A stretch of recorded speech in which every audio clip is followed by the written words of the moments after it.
Hey everybody, I'm Alison Kent, the owner and creator of The Home Kitchen, a site for musings about food and gatherings, artisanal kitchen products, and kitchen design.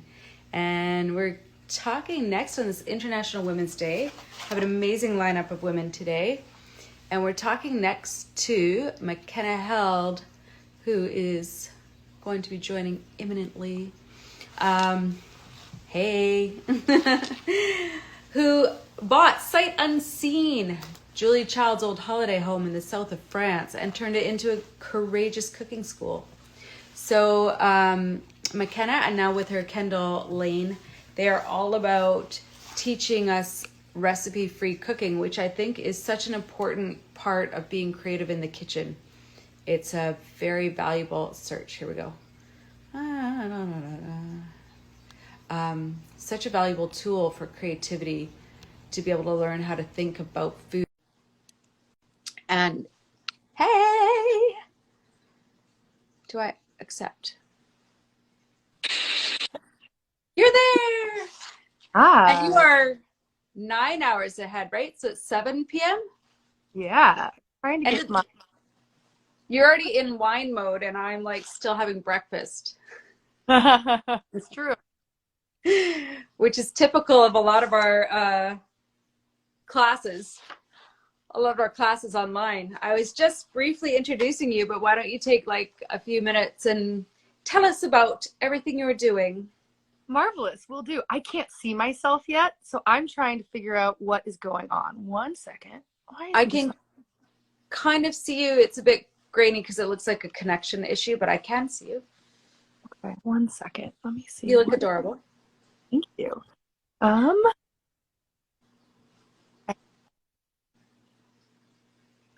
She's going to come back in.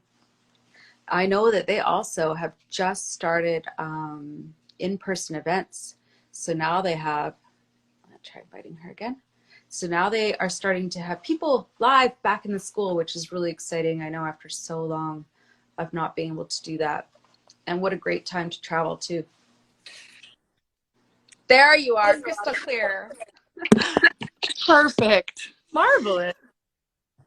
I figured you'd find your way back in. I was just saying to all the peoples how you've just been able this week, I think, right, to return to in-person events. Yes. It's been so great. It's been so great. So much fun. So I feel lucky that you even had a moment to come chat today, but I really wanted to bring you in because I know that it's exciting to be back to in-person and the classes are going, and I want to hear all the things you're doing. Yeah, no, it's been really good. So I'm McKenna, and I run the Courageous Cooking School at La Pichoun, which is Julia Child's former summer home. And I do a bunch of other things, like write a fun little newsletter I just launched and called OK Perfect. And I run a larger business called OK Perfect that's kind of it's like in pre-production mode. We've been working behind the scenes on bringing that to fruition. But, you know, my main real thing is doing this Courageous Cooking School, which is a recipe-free cooking school, both online and in person when there's not. And now back in person. Yes. So, yeah, that's kind of who I am in a tiny little nutshell. A petite nutshell. But yeah, we just had our first guests of this year show up on Sunday, and it's been really fun. It's a fun group. It's a family. 6 from Illinois and Ohio, or Illinois and Iowa, and they are coming to us with all sorts of different backgrounds and all sorts of different cooking capacities. And currently it is Tuesday, which means it is Stew's Day. So they are in the kitchen. Why I'm not in the kitchen at La Peach, because they are cooking. And are making bouillabaisse, a coq au vin riff, and a beef bourguignon riff all at once. So they're like up to here right now in stew, and I am not. I am here. And you know that those are all my favorite things. How do people come in? Like, do most people have some cooking experience and they're excited just to learn a bit about recipe free, or do people come in and this is just like they've always wanted to start learning how to cook and this is where they're starting? Yeah, so that's a very good question. It's so varied. This group, was all started because one of the younger women, who's like my age, 37, was like a hell yes to join and was just ready to go. So she booked her spot by herself, for her and one other, actually. She booked 2 spots. And then like another cousin joined, and then a mom joined, and then an aunt joined, and it's been really fun. Booked in November 2018. So they were part of our early booking when we were pre-pandemic, and we were going really well. And they were some of the first people that booked for the 2020 season. They were supposed to be the first week of 2020, and their plane tickets were purchased. Everything was bought. They thought because it was like 3 days before the borders closed. Like the border closed, and then 3 days later. And so they've rescheduled 4 times, and now they're here. Finally. Oh my goodness. They must be so thrilled.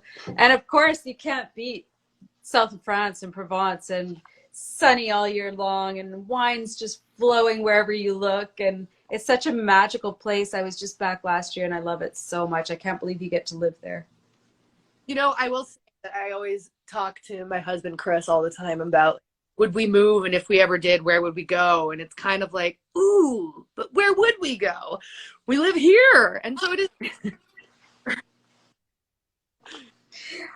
hard to beat. I think that for a lot of people, like going to the class in live would be such a great way to start thinking recipe free. And the reason that I really tuned into you guys when I first found you, which was like the first week of pandemic or something like that, when I came across you guys and I was looking at booking for my 50th birthday last year.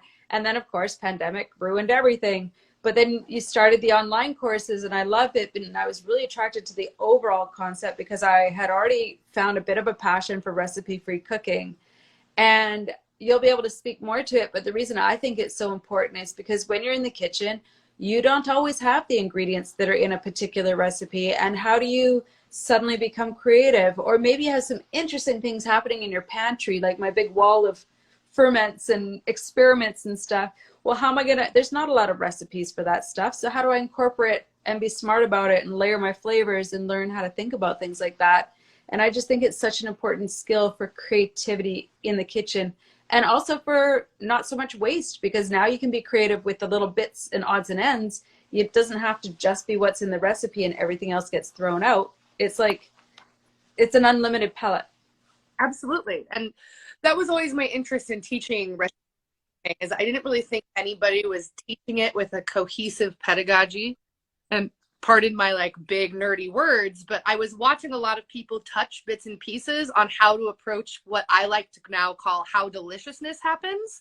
And I was seeing a lot of people get really close, but I wasn't finding anybody who was really creating a cohesive method to think through dishes and to think through menus, other than, okay, so you need some tasty things, you put it together, you add heat.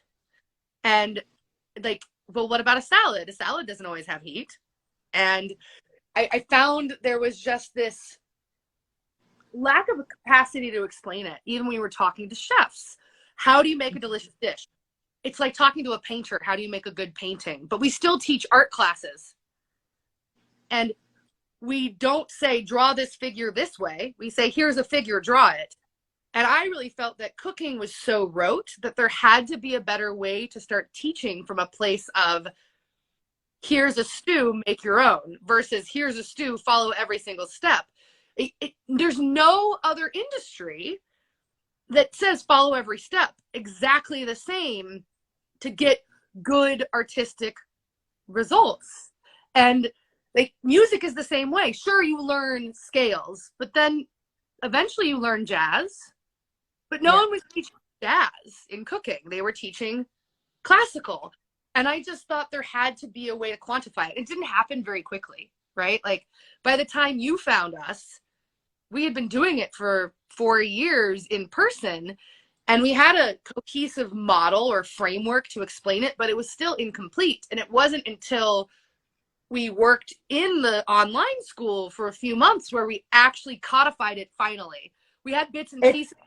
Yeah, it kind of forced you to have to like put it down on paper, because now this is all you had was this like Zoom way of interacting with all your people you're trying to teach. And so you have to then think, okay, but then you write it down and now it's next level again too. So going to the class and getting that like trip to the south of France, first of all, but like getting that in-person kind of introduction to what is recipe free cooking and why should I not be afraid of it, and somebody right there and present beside you to like kind of hold your hand through that. And then to join the online class, because I know a lot of the people online in that community have also been to the school live, and to be able to have that community and that support, and you see the same people and you're asking the questions, and it's just so such a great community and interactive kind of way to keep learning and to keep those skills up. And Kendall said a few times on last week, she's like, I don't even know I'm here anymore. You guys are just riffing and you're going. And I mean, that isn't that the sign of like people are figuring it out, which is the whole point. And that's one of the reasons why the way we run the school is that it's not available all the time to sign up. We take people in here and there to kind of like make sure that if some people already have it figured out, that we're not inundating the community with a bunch of brand new people who are just figuring it out. Like, we're really trying to make sure what we're building makes a lot of sense. And what my whole goal has always been is that I think that recipes are really, and I don't mean that in a bad way, but what it does is anytime you're following a step-by-step on something that has potential for art and potential for your perspective, whether that's a business model, learning how to paint, learning how to cook, learning how to play music, yes, we need to learn the basics, but the basics erode our sovereignty until we learn our own way. And the basics are going to underlie what you can be creative from that basic. It's like, okay, now I have these two skills and now I can be super creative with these two skills. And then I'll learn one more skill and I'll get super creative with that one more skill. You don't have to take on the world all at once. But it's kind of like with painting. If you're always going by a recipe, it's like paint by number versus painting with like emotions and feelings and taste and everything else, right? Right, exactly. And I feel like recipes are essentially paint by number. And sometimes you want that. Sometimes you want something that you can just follow. And sometimes you want to create something that's more from your tastes. And this is something we talk about all the time in the cooking school, is how many people hate cilantro because it's literally in their DNA that they don't like it because it tastes like soap. It's not their fault. I feel very sad for them. I come from two parents who are like that. So clearly I won the genetic lottery with them because I love cilantro and I will like eat it raw. But if you're following a recipe and it says cilantro and you don't really know how to adjust for it, you lose the potential to even cook that thing anywhere near it. Yeah. And the more things you try, I think it's what's missing in written recipes is the underlying whys. Because once you understand the why you're adding that fat now and why you're adding that cilantro now and the herbs now, once you understand the whys, then you have more of the power to improvise because you understand, oh, I need to add a fat, but I could add any fat. So I think I'm doing a chicken dish. So I think I'm going to work with duck fat. You know, I love duck fat in everything just duck fat. Duck fat all the time. Poor ducks. Poor ducks. But I think that's the biggest thing that's missing with written recipes is the explanation of what you're doing and why, and not just the instruction. Is the underlying. And then with that kind of knowledge, you can really start to kind of understand the purpose of that recipe and what it's trying to achieve and how it's trying to achieve it. And then you can put any flavor profile. You can suddenly take a dish, you can take coq au vin, suddenly make it Moroccan, or you can suddenly make it Thai or whatever you want because you understand what the dish is meant to do and why you do certain things. Then the improvisation is great. Right. And it's so much fun. And I think that like a lot of people look to recipe writers as or as like people who write gospels, literally. Like people are more fervent about their passion for certain recipe writers than they are about their religions sometimes. Like they trust them to the end of the earth. And that's all fine and good, but like cooking isn't a religion. Like Shocking. It's not. And we always use the tagline as like a joke of that we need to start looking at cookbooks not as the gospel according to Julia, Ina, etc., but rather as guidelines of ways to live our lives and guidelines of how we cook and guidelines of how we use ingredients, not the end all be all. And even most religions are look at their books that way. They, a lot of them do. Like, these are guidelines, they're not the end all be all. We change, we evolve. This was written in a certain time. And I think that the time is super important of like when things were written and like the context of how it fits to your life and how it fits to your palate and to your grocery store, to your everything. And that doesn't mean that you can't decide that one book is your gospel and you're going to go with that. But like, at least you're making the choice for you and not just going, all of them are right. And strangely, because you actually own her holiday home, Julia Child is one of the ones that if something's really technical, I will go to her book because I know that she researched and practiced that recipe 1,000 times. And I know that if there's something technical in there, I go to Julia Child or I go to Serious Eats. I go to the Food Lab, Serious Eats people. And it's just like, you need those references sometimes. You need to just double check something or a technique or a ratio or whatever. Great. It's great to have books. Amazing. But you should be able to kind of flow in and out of them. And once I learn how she technically makes a souffle, I should be able to make any souffle. And, you know, what do I have on hand? Great. Let's make that. Absolutely. And I think that's one of the things that's vastly misunderstood about our school and me in general. This comes up talking to my publisher while we're working on my cookbook, which is full of recipes for fun. Yes, it's very exciting. It'll be out in 2024. It's like, it's the longest thing I've ever gestated in my life. Like, it's so many years of like writing, creating, and testing. But it's not that I'm anti-recipe. This isn't an anti-recipe cooking school. It's a recipe-free cooking school because recipes are not the best way to teach when there's a competent teacher in place. When there is not, recipes are the best way. But when you're in a school following a recipe perfectly, when there's a competent chef, is a huge like mistake, I think, because there's always those nuances, like how much does those egg yolks have? Like, is it actually 2 egg yolks to X amount of butter? Sometimes it's different. And if you're going from a recipe, you're not actually talking about the technical details. Yeah. You're talking what works most of the time. Well, I'm super excited for your cookbook, even though it's a couple years away, because I think you'll have that perspective of just trying to teach us how to think about. It's still a recipe, sure, fair enough, but you're going to have this insight to say this is why the recipe, and this is how the recipe, and this is what we're trying to achieve here, and that doesn't show up in a lot of books at all. So you're going to be groundbreaking. We'll see. I'm very excited. It's going really well. And we had one question in the comments of who's photographing it. Right now, I'm photographing it, but that's like up for debate. Not photography is not good enough. That isn't really the issue. It's like, does it match what my publisher wants?